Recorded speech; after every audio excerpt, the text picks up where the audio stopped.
This is Near-DeathTV. I'm your host, LURA KETCHLEDGE. I'm also an author. In 1979, I became a near-death experiencer. I chose to explain the truth I learned about the afterlife, reincarnation, and near-death experience through my fictional book series, The Near-Death Saga. While dead, I was shown all human beings are shrouded in ignorance by design, in order to learn valuable lessons in each incarnation. When you die, the artificial facade falls away, and we awaken from the dream into reality. For more information, you can find us at neardeathtv.com. Please join us as we explore the after effects of near-death experience. Oh, thank you. Hi, and welcome to a new episode of Near-Death TV. I'm your host, LURA KETCHLEDGE. I'm also a near-death experiencer. Today we have on a special guest. His name is David Ditchfield. He is the author of the international best-selling book, Shine On. Hi, David. Welcome to the show. Hey, Laura. Thanks for having me on. Fantastic. Yeah. I must say you're also an artist and a composer, but we're going to get to that later. David, your life took a pivotal turn in 2006 with a horrific accident. Can you tell me about the day you died? Sure, I can do. Well, it all started at a rail station. I was seeing a friend off who'd come to stay for a couple of days, and she was returning to London for an appointment, and I helped her onto the carriage with her bags, and and gave her a hug and a kiss goodbye. And as I did, we heard the emergency buzzers going for the doors to close. So I stepped back, but as I did, the bottom part of my coat got trapped in the closing doors, and I couldn't pull it free. I really tugged at it, and so I looked around for a guard on the platform, and I couldn't see anyone. There was no one there, So I just yelled at the top of my voice for help, and nothing happened. And the engine started to rev up, and I looked into the eyes of Anna, my friend who I was seeing off, and I just saw the look of terror, sheer terror, And so I thought at that point, I'm going to die. I don't think I'm going to survive this, because that coat wasn't coming free. So the engines revved up, and the train started to pull out of the station. And as it did, I lost my footing eventually, and then it went out the station at a terrific speed. It's unbelievable. You don't realize when you're sat inside, you just go straight on your phone or whatever, and you don't think about it. But on when you're attached to the outside, believe you me, it's very fast. And eventually I got pulled between the space of the platform edge and then down underneath, and I went down and got pulled under the train basically. And I remember that moment very well. I remember hearing this tremendous rip, and it looked like the sides of the carriage doors disappeared into the sky, and then I just got pulled down into the gates of hell. It was like a horrible, violent, dark machine that I was tossed around in relentlessly, like a rag doll. And it was. I was fully conscious throughout the whole thing, and I suddenly felt like it was me against this monster. It was no longer a train. It was like this big sort of mechanical beast. And I thought, I went straight into survival mode, and I thought, you're not going to beat me. You're not going to take me. But I just felt like I was just flesh and bones. And then suddenly I was thrown around relentlessly, and then I hit the ground, and I was down, laid between the tracks as the train was still continuing on. It went on forever, and it was interesting because I just thought 007, what would he do now? James Bond, hold your head down, because some of the undercarriage could just come and whack me right over the back. So that's exactly what I did. And I just stayed there with my face in the oily gravel. And then the train suddenly moved on and went down the tracks, and off it went into the distance. Oh my God. So, everyone's worst nightmare happened to you. You were caught in this train. You went underneath the train and were crushed. I just can't imagine that you were conscious, which is the worst thing, but you were calm and trying to survive. I think that's a very brave thing. Most people would have panicked. Yeah, When I did you know. die? Well, you see, basically, I didn't die. I was fully alive, and I just laid on that track, and I just couldn't believe I was alive. Something, a greater force than me, and that train and anything saved me that day. And you know, the rail police, the National Rail Police in the UK, did a full inquiry. It took them a year. And right at the end of their studies, they said, "You know what? We're shaking our heads here. You should be dead. You should not have survived that. Of We course. don't know how you did." And but anyway, they got me off that track somehow. You know, the emergency guys arrived really quick, and so I was losing a lot of blood. I was losing copious amounts. My left arm had been severed, and Oh, yeah, and so yeah, that was pretty bad. It's one of the first things I saw, and I don't know. It was just I was in an awful lot of pain. painful day, David. I really hate to take you back to that painful day, but the audience wants to know. So I know. you got whisked to a hospital Yes, after losing that's right. a tremendous amount of blood. What happened then? Then they got me, you know, they got me in the ambulance, and the doctor there said, "Look, there's a hospital close by, but the one that's going to save you is quite a distance. Can you hold on?" I said, "Yeah, let's go." So we held on, and I just went for it. You know, I just heard the sirens going, and we took off like a rocket. And we arrived in that hospital, and there was a whole team of medics all waiting for me in the emergency department. And there was a lot of frantic voices going on. You know, there was a lot of fear. I could hear it in their voices. So I was getting scared as well, because I thought, you know, I'm not going to pull through this, am I? And you know, there was just words of science that you just going, "I need an E45 now. No, give me a PZR." You know, I was going, "Well, what's one of those?" You know, no one could reassure me what was happening either. They were just too busy trying to save me. And my family arrived at the hospital pretty much soon after. So I remember them coming in, you know, and the surgeon said, "Look, your family here. Can you see them, or would you want to see them?" I said, "Yeah, send them through." And my mother came over in complete tears. You know, she was just crying and stuff. And yeah, I was apologizing, which is crazy, because I'd always felt like the one that had brought all these dramas to the family, and that's exactly what I said. I said, "Mom, I'm sorry. It's always me bringing all this trouble to the family, you know." And she was going, "No, stop." She put her hand over my mouth. She said, "It's not your fault," which of course it wasn't my fault, you know. So, but there you go. So yeah, In this world of mayhem, accidents happen, unfortunately. I'm so sorry this happened to you. So, at what point in time did you have your near-death experience? it was pretty much at that point when my family were around me, and also Anna, the friend I was seeing off, had arrived as well. And so I just wanted to check she was okay, and she was. And then they were getting ready to take me straight into surgery. And then I suddenly went from all that franticness and the agony that I was in, and the fear that I was in, to a really calm and beautiful place. So I left the hospital, and suddenly I was in what appeared initially like a small darkened room, but not like a foreboding darkness, like a really comforting darkness. And I looked all around me just to get my bearings, to see where I was, and I figured straight away. I figured this: I'm dead. I didn't make it. You know. I didn't resist it. I didn't say. I didn't try to say no. I'm not ready to go yet. I didn't want to die, but I was happier to be in this moment of peace after what I'd just been through, and I just allowed things to unfold. And what did unfold was I looked around, and first of all I saw these pulsating colours, and they just kind of made me feel calm. They were like orbs of light of all greens and yellows and reds and oranges. So I just laid my head back and relaxed, and I was. 1 minute, David, you're in a crisis mode in the hospital. Your family surrounding you, you know, you're on the verge of death, going in for surgery, and all that, all that angst and all that shock. And then the next place you find yourself in calm. Yeah, And you know exactly. what I'm very impressed is that you're able to articulate it, because it's very hard to put into words the non-physical.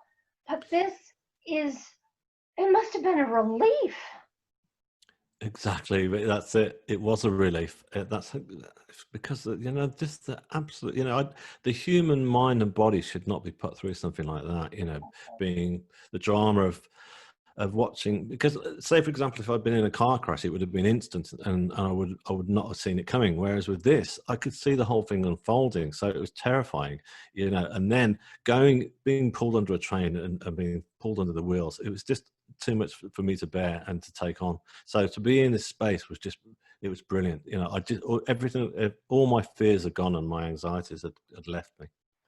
So you're there, you're trying to adjust to this new reality. What happened after that?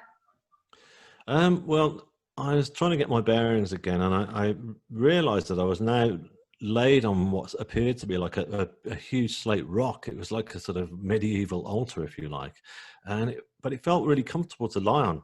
And I looked to check my injuries to see how everything was looking, and everything was in shape. I was no longer clothed, but I was covered in this blue sort of satin sheet, which kept me feeling very comforted and protected.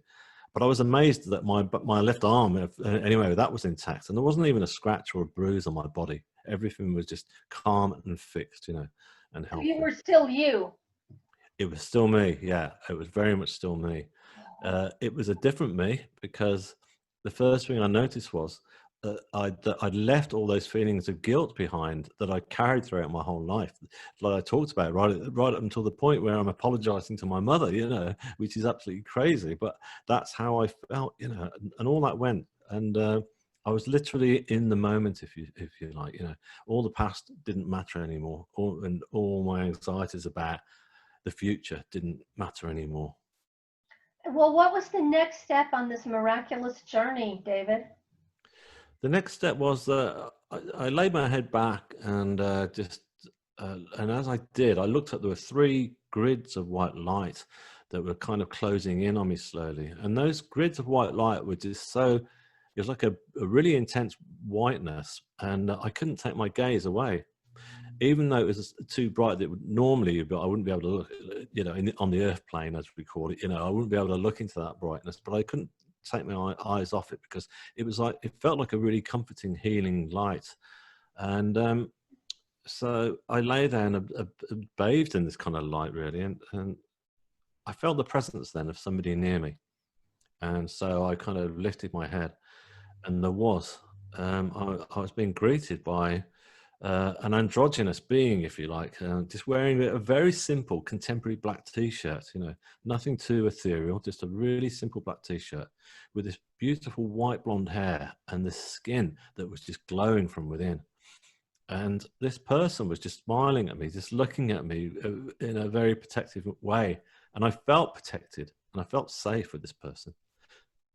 But I thought, I know you from somewhere. Who are you? I know you. And I felt like I'd known this person all my life and beyond, but I didn't know who it was. So he or she just kept grinning back at me as I asked that question, you know. So there was a connection, but you couldn't place it. That's right, yeah. There was a connection, but I couldn't place it, yeah. Well, I mean, everybody's hanging, you got us hanging on the edge here, David. What happened after that? Well, what happened after that was I laid my body back and my head back, because I was just so relaxed, and then I closed my eyes, and as I was closing my eyes, I suddenly felt the presence of someone else. And there was 2 more people had arrived now in female form either side of me, and 2 very beautiful women. And the one to my right was just wearing, again, a very simple brown dress, and very contemporary, with the long brown hair, quite European looking. And then the girl to my left was more Asian Indian or American Indian in appearance, wearing like a very traditional sort of dress. And they had their hands just hovering over my body, just literally hovering over. And it was as if they were healing me, healing my soul, you know. It was just like, and healing the trauma that my body had just been through. So they were there they were assisting you, they were helping. Did you have a connection? Did you feel like you knew them, or did you feel that these were just strangers? Yeah, I didn't have that connection with them. No, I didn't feel like I knew these 2, like I did with the first person. I felt like the first person was like the keeper to my soul, if you like, you know. Whereas I felt the other 2 were there. I felt the other 2 were preparing me for something, and I didn't know what, and that's how it felt. But I also felt they were healing me as well, as I say. But you know, you had two sets, one in physical reality, a set of health care workers trying to save your life, and then you had your own cheerleading squad on the other side. Well, my Yes. gosh, go on.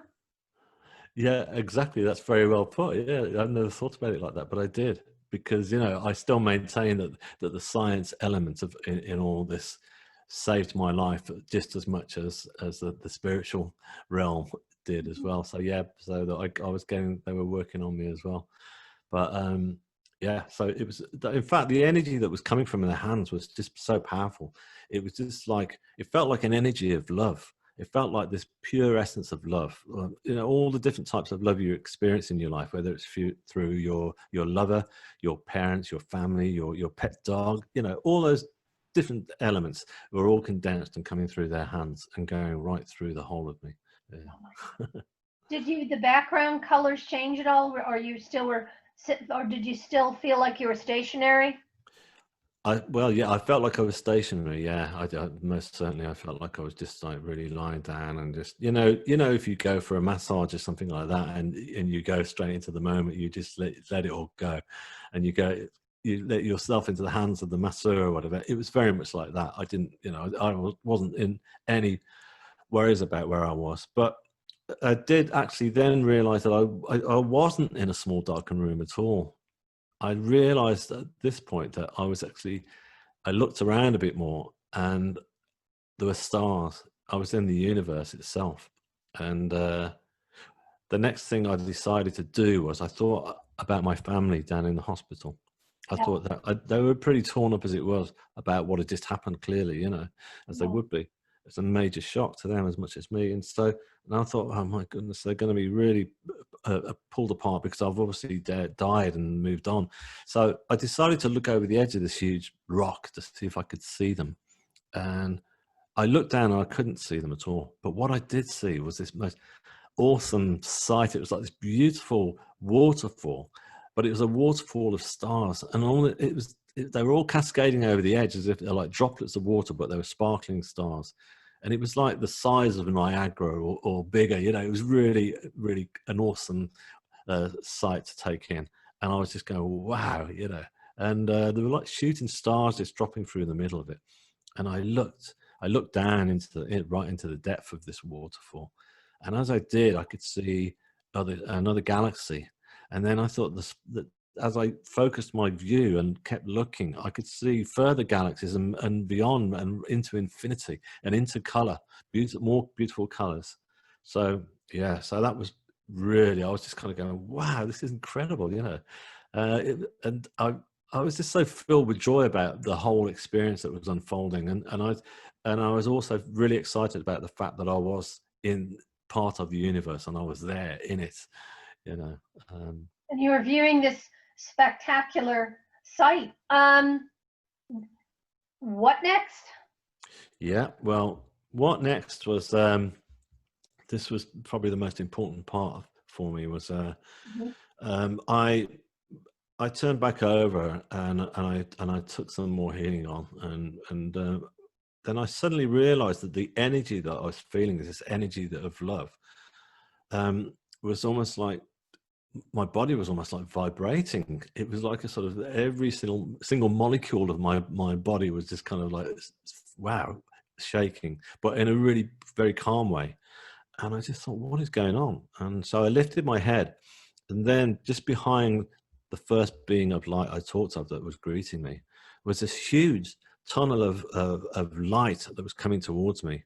And again, it was this beautiful white light, but it was a huge amount of it, because it was a tunnel, and this tunnel was surrounded by all these very dramatic flames that were just slowly circulating around it, and it was quite sort of frightening to look at. But I felt no fear whatsoever, you know, because none of those emotions existed anymore. I just felt awe-inspired, and I was just going, "Wow, what is this?" You know, and I just knew straight away what it was. It was, I was looking at the source of all creation. You know, this was God. This is not, you know, the image of God that we're all normally praying to, you know, in Western civilizations or other civilizations, which normally are in human form. you know, it's this tunnel of white light which is closing in on me, and the energy coming off it was immense. That, would you call that bliss? I would definitely call it bliss. Yeah, it was a huge turning point for me, because not only was I really feeling this energy that, as I say, that was making me kind of almost shake inside, but I felt an absolute. It was a moment of like, of my faith was suddenly turned on, you know, because it hadn't been before, and it all made sense all at once. Well, don't you think that a lot of people in the world are just turned off by some of the organized religion that just sort of preach command and then they do the wrong thing themselves? You know, I think a lot of us, Yeah, you know, kind of slip away from spirituality because of that. Do you yeah. agree? Yes, I do agree with that. You know, I mean, it's a hard one for me, because I know that an awful lot of people do go to church and they do pray, and I know then they're good people. A lot of them are, the majority of them are. But there's certain elements that to me jar with me now, that because once or twice I've been into different churches, you know, to just for some various reasons, and I thought, this is all wrong. We're all stood here and we're all being told that we're sinners, and we're all being told to ask for forgiveness. And I'm thinking, why are we doing that? That's not what it's all about. It's all the experience I had, and from God that I felt was, no, you're fine. You're part of the universe and you're loved, you know. So, yeah. Wrapped in a blanket of love, experiencing bliss. That is such a blessing. And I agree with you that, you know, your spirituality, of course, was opened up. Mm. You know, that's just wonderful. Did you feel like you were floating when you went into that area of white light, like almost like a soft, cloudy texture? Um, it's interesting because it's with a near-death experience. I figure that I try my best to describe it in words, and also in other things like that we can talk about later. But you know, just to try and get the message across, and it's hard because the whole experience is, to me, it's ultra real. You know, it's not like a dream or an hallucination, and it's very much there, but it is a different plane. It's a different feeling, and so I can only describe it in certain words, I suppose. But I don't think the word's spectacular enough in the English language. Um, yeah, did you have a life review during your near-death experience? I didn't have a life review, actually. No, I didn't do. I felt really that what I was being taught was that to give myself love. You know, that the only person I'd been really beating up throughout whole life and being and bullying or whatever was me. And so I'm not trying to say that I'm some saint at all. I'm not saying that, I'm sure there's plenty of people in my past might say, hang on a sec. But ultimately, I felt that my life review was being given this sense of self-love for the first time in my life, and self-worth, and being told to let go of all this guilt and shame that I've been carrying with me throughout my whole life. So I don't mean to digress, but you know, you've told me that you have dyslexia. I have dyslexia myself, very bad, auditory and visual. I think that growing up dyslexic, did you feel this tremendous pressure to succeed when you couldn't in school? And was that the absolutely, basis yeah. of your frustration within yourself? Totally. You know, when I was at school, you know, they didn't diagnose me at first of having dyslexia, and they just called me lazy, and they just said that I didn't bother, I didn't want to be, and I felt, no, that's not true. I want to learn. You know, I'm not lazy, and all these different things stick when you're a kid, and so you do try and overcompensate by that, because you feel like you're a bright person inside, and you're not. You don't want to carry that label, and so I went throughout the whole of my life struggling to find work, because you know, if you haven't got I left school without any qualifications, and so when you've got no qualifications, it's pretty tough to fit into civilization. So yeah, so a lot of the time I was overcompensating to try and fit in. Let me explain something, and I hope that you'll agree with me. When you have dyslexia, it's a neurological glitch. You can hear auditory, and you can have visual, and you can have a both. But it's Yeah. like having a badly broken leg, and you go to school on this badly broken leg, and the teachers and the other students and the parents say, well, you've got to run that mile up the hill every day in school. But you can't, because you got this broken leg. But nobody sees the broken leg. And then they yell at you when you can't do it. So that is kind of how I explain dyslexia, because it is a neurological glitch where 5 areas of your brain are taking in information when the normal person, quote, learning able person has it got into 2 areas of the brain. So there's like a crossover glitch. But I think it is so soul wounding for the kid. It was for me. I got over it, but you know, it was, and I think it became kind of your identity, and you're a guy, and you know, you are raised to fix things and be not emotional. But did this fix the feeling? Did it take away this near-death experience of the trauma of dyslexia? It did do. It totally took it away, you know, because like I said, once I was there and I was in the moment, in the present, I realized how much that I was okay. I thought, I'm okay. I'm not a bad person at all. And, you know, and I felt at one with myself. And when I came back from that near-death experience, I was determined to hang on to that and not lose it. It was very tough because, you know, once I was back out in the world, once I'd recovered and I was out of hospital and I was starting to walk through the streets again, I got legal issues to deal with, obviously, because of what had just happened. And that's quite an arena that is pretty sort of like not to, it's tough, you know, it's a tough one to go straight into. But I was helped because, you know, they sent the psychiatrist to see me after what had happened in the hospital. So I did have some therapy as well. So that helped me kind of like talk about my past, and it helped me put things into place. But most certainly the two together, the you know, the science of it all, as I say, and then the near-death experience itself. Yeah, let me totally. backtrack. So let's get back to your near-death experience. You're in this state of bliss. What pulled you back into physical reality?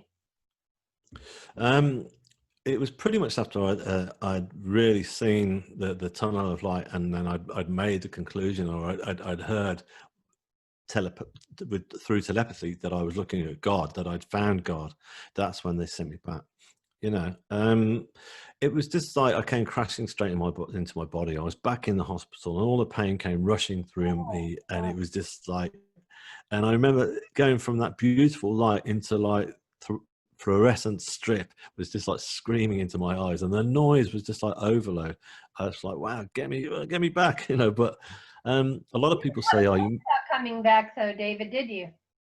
You've what? Sorry. You didn't have a choice to come back. It just happened. No, I didn't have a choice. No, they decided that I'd learned what I needed to learn, and they sent me back at that point. And what I have discovered is that I've continued to work with them. You know, they've continued to work with me here on the Earth plane. So it's not like I just had the near-death experience and that was that.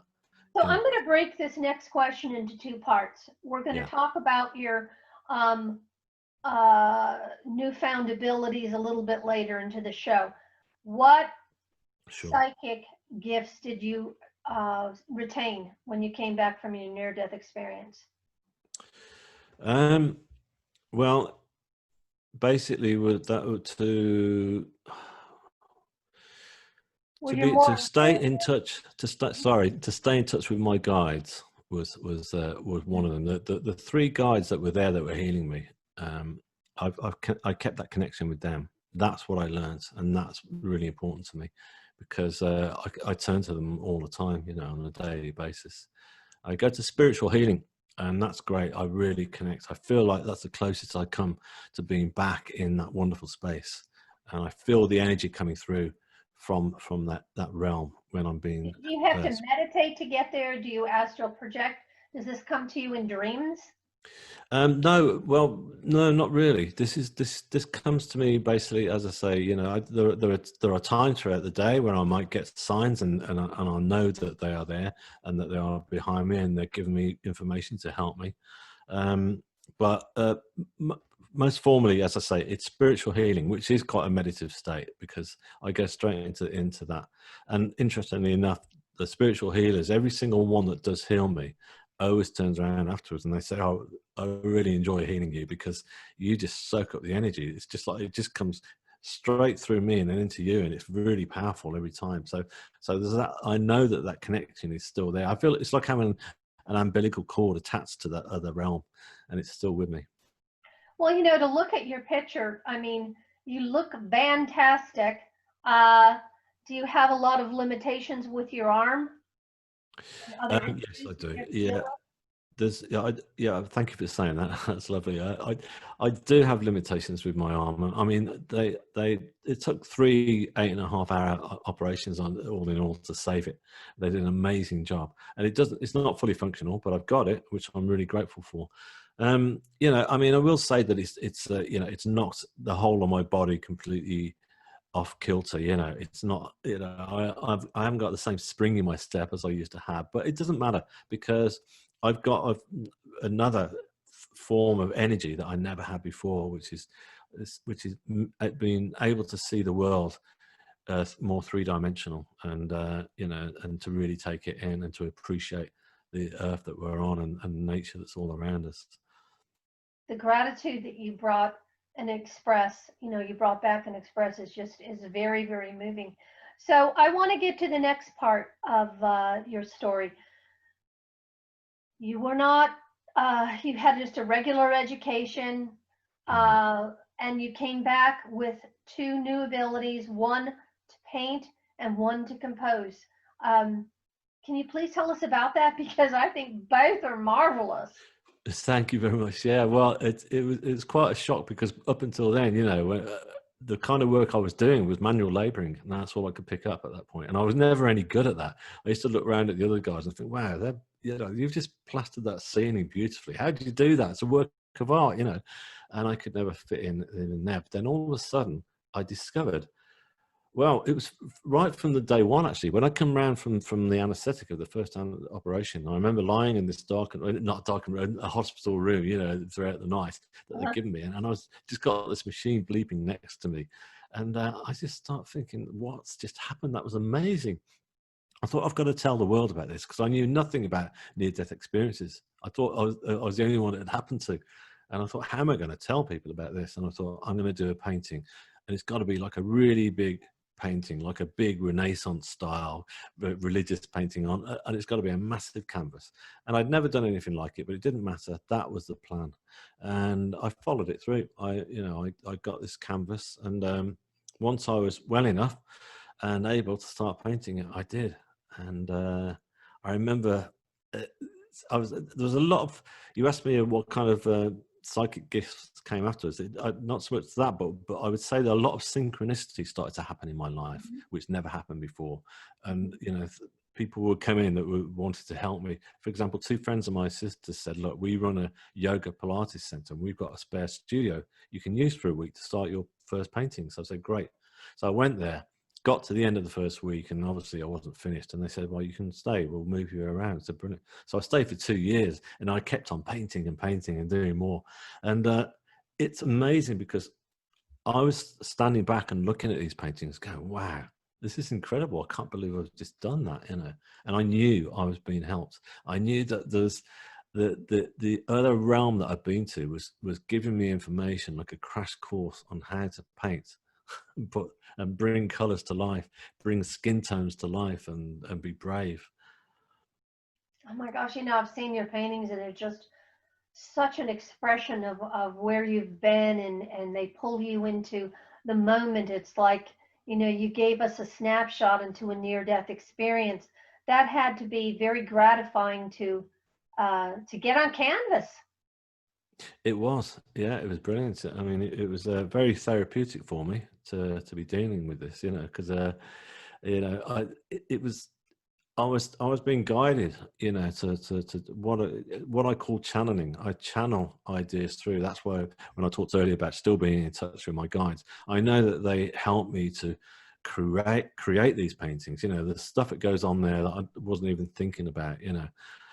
putting on. I never think it through. I never intellectualize it. It just happens, and I allow the colors just to come right out there. And yeah, it's brilliant for me because I feel, yeah, that's it. That's what I saw. That's what I felt.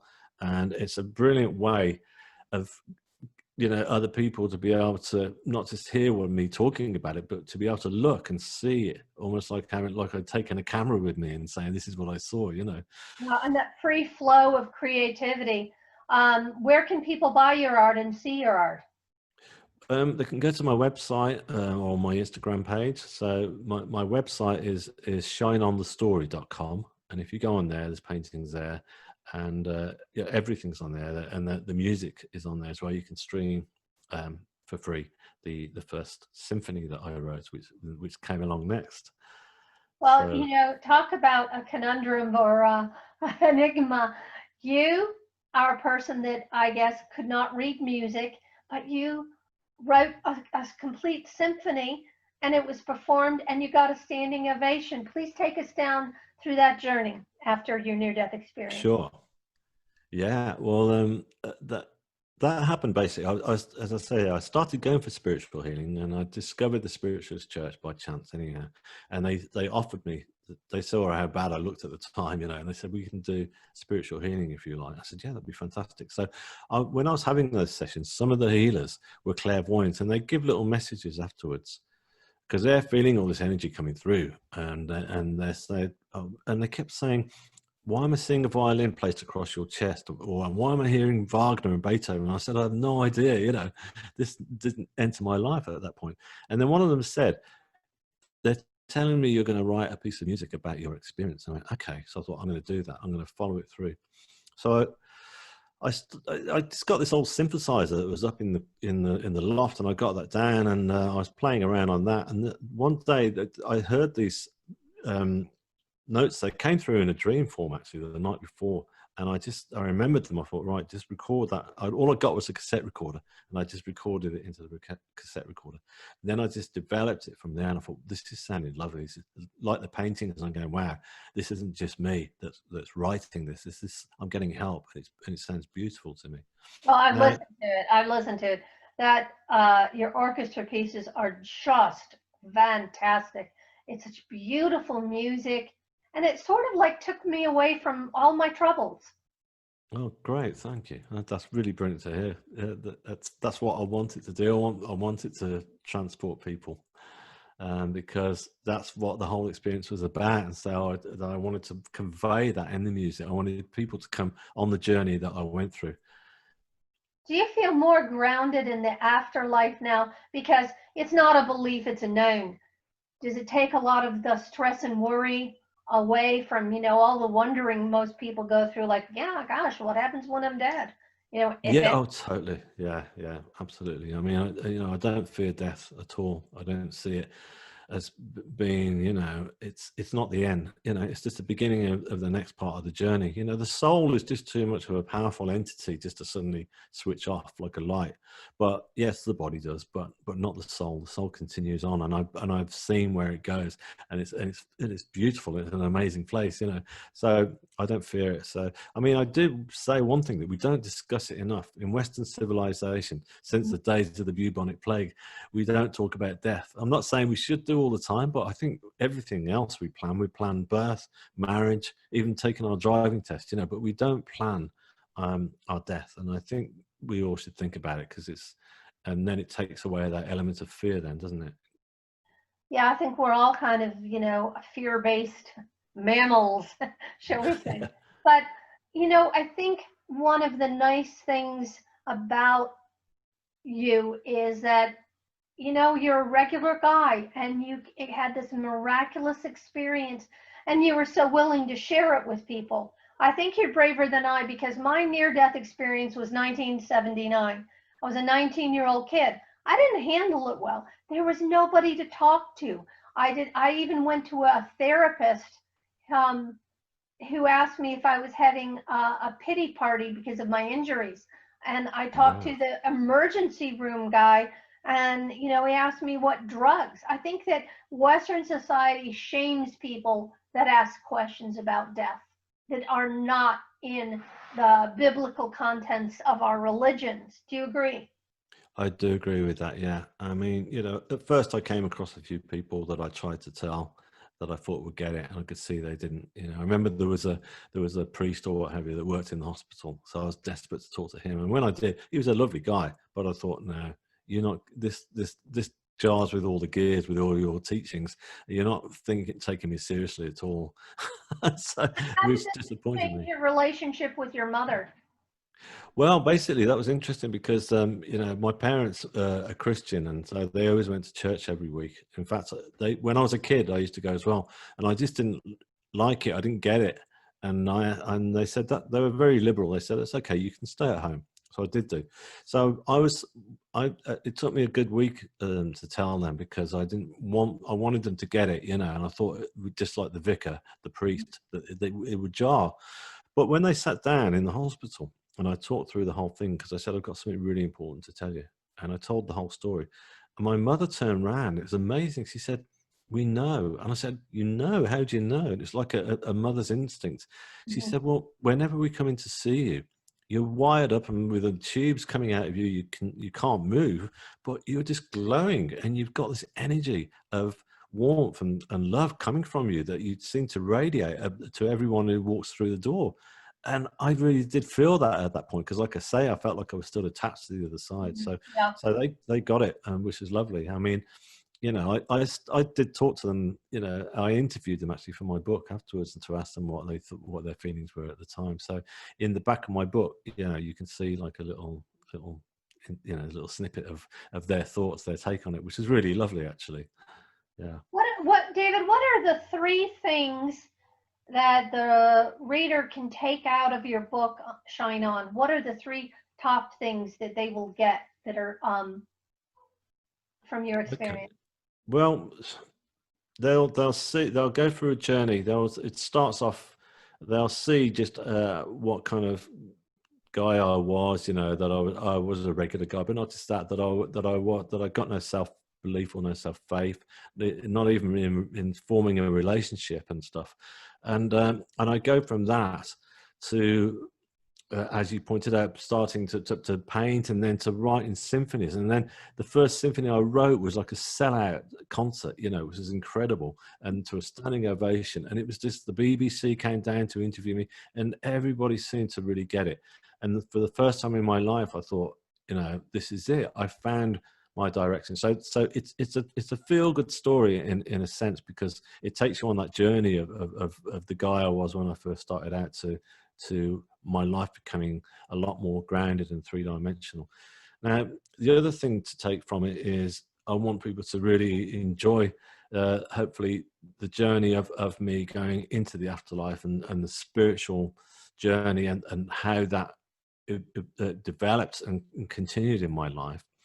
And of course, the third one to take is to try and have an understanding on that fear of death, and to take away from it, as a lot of people have been turning around to me, they've said that it's answered a lot of questions for them that they hadn't really thought about properly, and now they are thinking about it.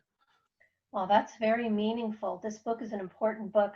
Where can people find your book?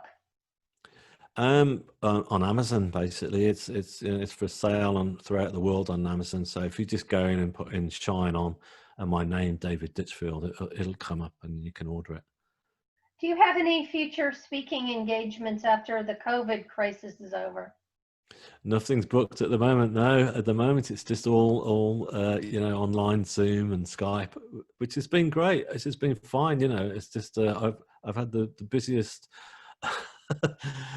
period throughout the whole pandemic, which has been a lovely way of connecting with people. So yeah, but So you nothing's planned have yet. an increased intuition from after your near-death experience? Yes, almost certainly I do. Yeah, you know, it's interesting. I feel much more a sense of being closer to the earth and realizing that the earth itself is a living, beating heart, you know, and that we're part of it. And you know, I noticed that animals, we're not, even though we're part of the animal kingdom, our egos have kind of taken over, and we've gone beyond it, and we think that we could live beyond that, and animals don't. All animals live off their instincts, and I feel like I'm closer to them and closer to Mother Nature, and so my instincts help me an awful lot, and hopefully help other people too. Yeah. So what is the most interesting feedback that you've gotten from your book, from a reader? Oh, there's been, do you know what? There's been so many. I've been really touched and opened up to the different takes that people have got. You know, because so many people have got. What's been lovely is that people who have lost loved ones. Mm-hmm. You know, there's been some really heartbreaking stories. You know, mothers who've lost their sons. In fact, I had one only recently from a mother who'd lost her son. You know, to addiction and what have you. So it was a big one for her to deal with, and then to be able to talk to them and for them to turn around and say they feel a lot better now, a lot more faith in the knowing. In this particular case, she said that she feels happier knowing that her son has gone to a beautiful realm. You know, because she was told, funny enough, you know that well, you know, that her son may not have gone to that anyway. I shouldn't really talk about it, actually. It is private, isn't it? Kind of personal and private, yes. It's a personal thing, but anyway, but yeah. So it's lovely. It was a lovely conversation we had. So things like that are the most important ones to me. But also, helping people.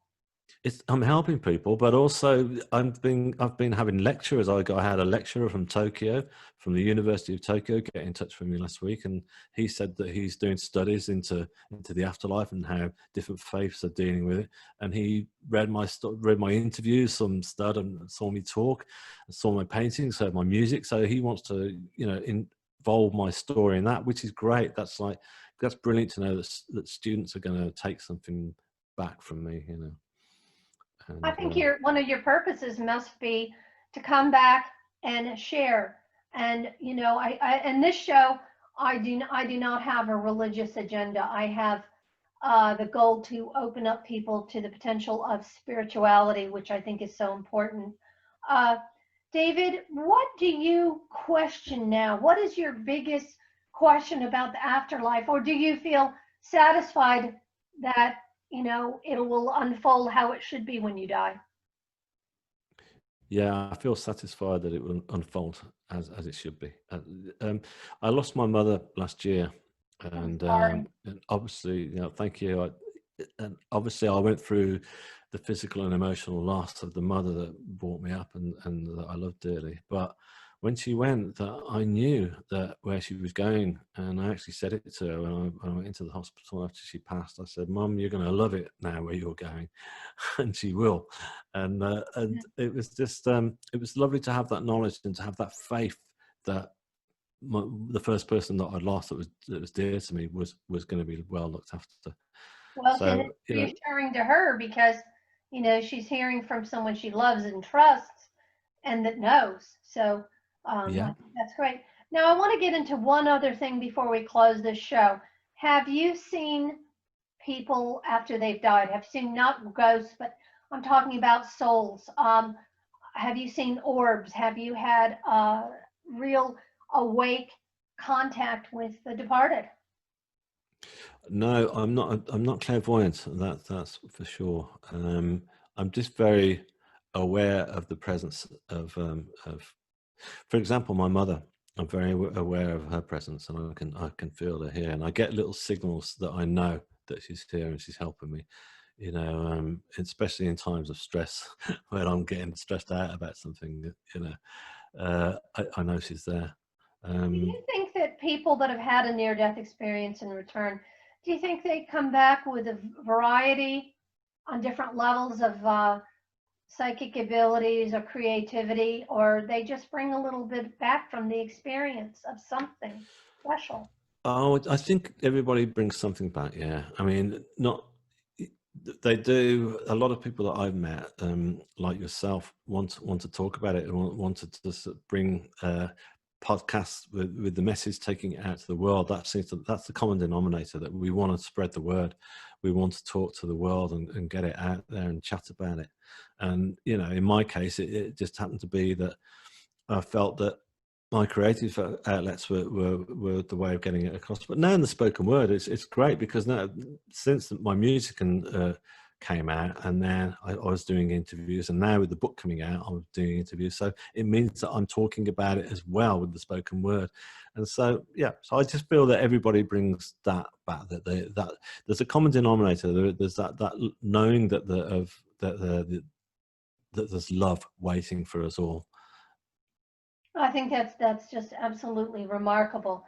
Well, you know, your book, Shine On, that can be found on Amazon, is just a must-listen book, a must-read book. So I'm going to end the show. David, now can you tell everyone what your website is? Yeah, sure. It's www, obviously, then it's shineonthestory.com. So yeah, shineonthestory.com. So that's the place to go. Fantastic. Thank you for being on Near-DeathTV. I'm your host, LURA KETCHLEDGE, and I'll be back shortly with another show. Thank you. Thank you. So, David, are you still there? Yeah. Fantastic. Thank you. Bye-bye. Was that okay? Yeah. Yes, very good. Thank you for listening. The Near-Death Saga books, Near-Death Connection, Throwaway Horses, and Reincarnation Connection can all be found on Amazon. Or you can go to the neardeathsaga.com to read book previews. For more Near-Death TV interviews, go to neardeathtv.com. Thank you.